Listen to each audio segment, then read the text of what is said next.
እና ቅድስት ኪዳነ ምህረት ቤተክርስቲያን አለች። ባህር ዳርቻ ነው።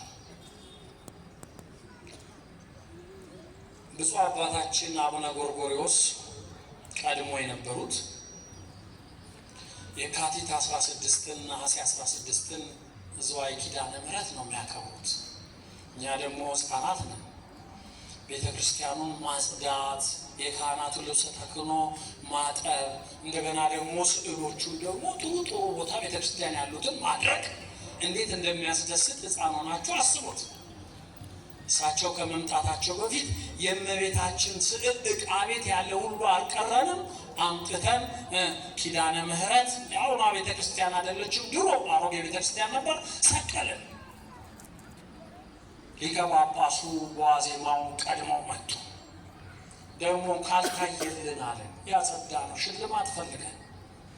ከዛ የተሰቀለውን ስዕል ሲያዩ መልካቸው ተቀያየረ። እኛ አላወቅንም።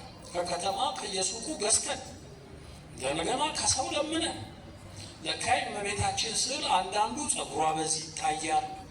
እኛ ያኔ ምኑንም አናውቀውም። አንዳንዱ ቅድም ያልኳችሁ ስዕል ነው፣ ዕቃ ቤት ተቀምጧል። ለካ ዕቃ ቤት የተቀመጠው አይሰቀል ተብሎ ነው። እኛ ይህን አልሰማንም። አምጥተን ሰቀል ነው። በእኛ ቤት ማንን የሰቀል ነው? እመቤታችንስ ስነ ስዕሏ ምስለ ፍቁር ወልዳ አከበር ነው። ልክ ሲገቡ አዩት እና ከበሮ ላይ ወንበር ላይ ቁም ይህን ስዕል አውርድ እያነሱ ሰበሩት። እኛ እመቤታችን የተሰበረች መስሎን አለቀስ ተቃላ። ግን እኮ እሳቸው ናቸው ልክ። ከዚያ በኋላ አስረዱ፣ ከዚያ በኋላ አስተማሩ። ይሄ ሁሉ እዚህ የተሰቀለው ስዕል የእመብርሃን ስዕል አይደለም፣ የድንግል ማርያም ስዕል አይደለም። ሚስጥሩ እንደዚህ ነው። እናንተ አምጥታችሁ የሰቀላችሁት የማንም የፈረንጆች ስዕል ነው። አውረዱ። አወረድን።